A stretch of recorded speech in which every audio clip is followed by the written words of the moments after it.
It's Men's Health Week. I'm here with my son Jack. Let's talk about health. Well, it's an easy one really, because you've just been diagnosed with the underactive thyroid, haven't you? So why did it take so long for you to sort of find out that was the case and talk about it and things? Embarrassment, stubbornness, head in the sand, didn't want to believe what was going on in my body, in my mind. So I suffered in silence, Jack. I'd probably have to say for 20 months.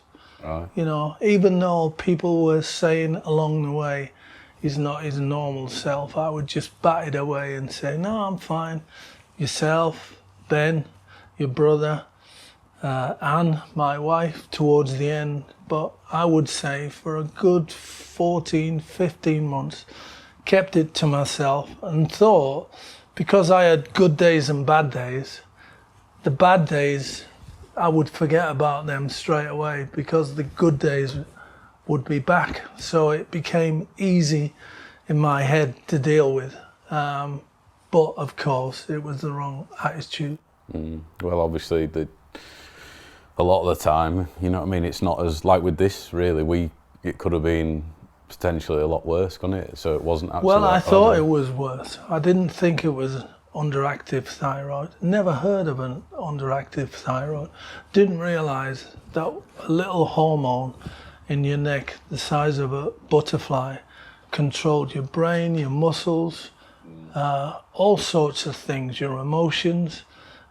It's really, so I had it in my head that it was dementia, the start of dementia, because like I say, good days and bad days. One day I couldn't remember anything, brain fog, slurring speech, slow speech, and then other days you're fine. So you think the worst, it's going to be that. I don't want to have dementia. I don't want to not be able to recognize you in 10 years time, or the grandkids, or your brother Ben, or Anne, my wife, and all that sort of stuff. So it's a fear, it's a real fear. But I realise now that it's not a fear. Dr. Al-Khalid, my GP, has been magnificent. When I spoke to him after 18 months, he was brilliant, and I let everything pour out that I'd been going through. I told him all my symptoms, the whole lot, and he said, look, you better send you for a brain scan. We'll get the brain scan, try and find out what's going on. The brain scan came back and everything was clear. So my usual jovial self said, obviously they didn't find one, you know, as I do. So then he said, look, we need to find out what's going on. So he recommended the blood test, and that showed up the underactive thyroid. So I'd suffered basically for 20 months. Now I'm on a course of tablets for the rest of my life, which has helped me so much in this short space of time. I'm nearly on to my 3rd month on the tablets, and I feel so much better. And I realise what a dinosaur, what an idiot. Why couldn't I talk to people? You know, why couldn't I have confided in Anne, my wife, and you, my 2 sons? Ben, your brother, was getting all these messages because he controls some of my Twitter of people who are watching me on Sky saying, it's not right, something wrong with Kammy. Noticed, notice. And I would just ignore it, really ignore it. So now I'm so pleased it's out in the open. And can I just say to anyone else who's realizes there's something not quite right in their body or mind, go and get it checked. Yeah, well, it was both for you really, even though it's a thyroid thing. Sort of psychologically for you, it was kind of like a depression really, isn't it? Because you're sort of thinking it could be this and I think I've got that, and self-diagnosing, it's just dangerous, isn't it? It's just snowballing in your mind then, isn't it? Absolutely. You know? I thought the game was over. I thought, you know, I'll hang on as long as I can doing what I'm doing, and then eventually someone will say stop, you know, you can't do this anymore, and they'll make that decision for me. Instead of thinking I'm ill, there's something wrong, can I go and get it sorted out? I feared the worst in the back of my mind straight away, that I'm not going to get out of this. Yeah. And I'm just so, you know, happy and delighted now that we found out what it is. Definitely. And hopefully in a few months' time, I'll be back to my normal self. Why didn't you feel like you could talk to your family about it though? Like me. You know what? You know what I'm like, Jack. You know, I never say anything from the whole time from playing football. When you were born, I never go to your mum and say I'm not feeling well. I never have flu. I never have anything wrong with me. I always, you know, treated my own injuries or whatever. So I've never felt comfortable in telling you, your mum, or anyone when I'm not feeling well. And I never go to the doctors. I realise, you know... It's a bit of a macho thing as well, isn't it? Sort of like, you don't want to look weak and vulnerable, do you? Yeah. But it's not really, it's just... We climbed Kilimanjaro, was it in 2010? 2011, yeah. 2011. I went to my GP and asked him to sign a form for me to be able to climb Kilimanjaro. And he said, the fact that you have never been, in 21 years, never been to see him, he said, you must be okay, and he signed the form. Mm-hmm. So after all that, all you have to do for the thyroid is just take one tablet, is that right? No, there's various amounts of tablets. So I started off on 25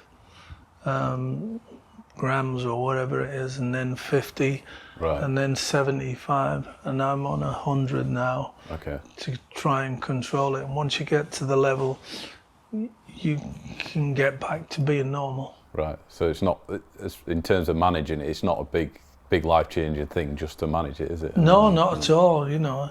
Obviously there's certain stuff you can't eat.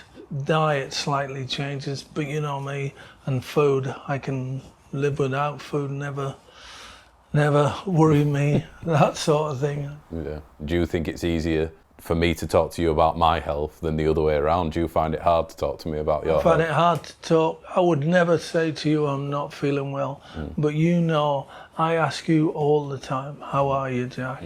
I worry about you all the time. I worry about you, I worry about Ben, I worry about your families the whole time, and you just think, please God, you know, let them stay fit and healthy and that sort of stuff. Yeah. So it's a weight off your shoulders though, I bet now, isn't it, that you can have these conversations. Me and you were talking about it, and that you've got this diagnosis. It's such a relief, Jack. It's a weight off your mind. You know, never been easy for me to open up about health. But now it's something that I feel I should have done. You know, I should have done it ages ago. When I played football, I should have gotten to see the physio a lot more. I should have had days off when I didn't feel well, but I always went through it, you know. Put the facade on, smile on the face, and out you go, even though inside you're not feeling great. But having got a condition that really played with my mind, talking to someone and realising what it was, so important. Definitely, yeah. So obviously nowadays we've got things like all these apps on your phones and trackers, and you can do your step counts, and that helps a lot, doesn't it? Yeah. It's amazing now, you know, it's incredible. Do you use the apps as well? Yeah, as much as I can, yeah. When I go running, I was the same as you. I should just go running and that was it. Whereas now you can see how far you've gone, how long it's taken you, and then the next time you go running, you want to beat that, don't you? The technology makes it easier to be healthy, I think, doesn't it? So it's more accessible. You don't even actually have to go to your GP, do you? It's just ringing them up, and then in terms of like your medication, you get it delivered, don't you? So you can still be working and be busy in your life.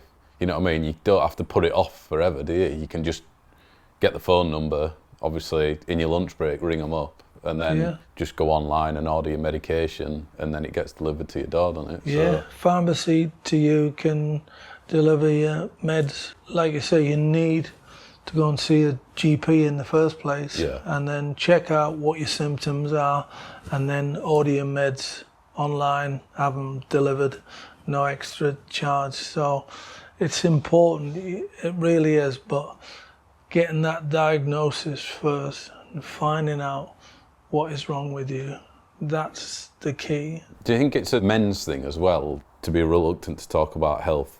I know that's 100% certain with the women that I know, you know. Yeah. Your mum, if she feels something, she'll go to the doctors. You know, if she doesn't feel right, she'll Google it and all that sort of stuff. Whereas, you know, like you say, Sort of have more of a will to find out what's going on, yeah. You know. So if, obviously me and you were talking about it, but what advice would you have for other men who are watching this? It's easy, Jack. Go. If you feel any sort of symptoms, something's not quite right, please go and see a GP or a specialist and tell them what you're thinking. And I am so stupid. I feel embarrassed. The fact that I suffered in silence for such a long time. I can't believe I did it. I've actually quite enjoyed just talking about it and getting it out in the open and having this chat about health and what have you. Oh, it's brilliant, Jack. For me to be able to sit here after all this time and tell you what's been going on with my life is just a weight off my shoulders. So thank you. Love you even more. Yeah, definitely. And well, don't be like you, basically. Start talking about your health. I agree. Don't be like me. Anyone out there, please get yourself checked.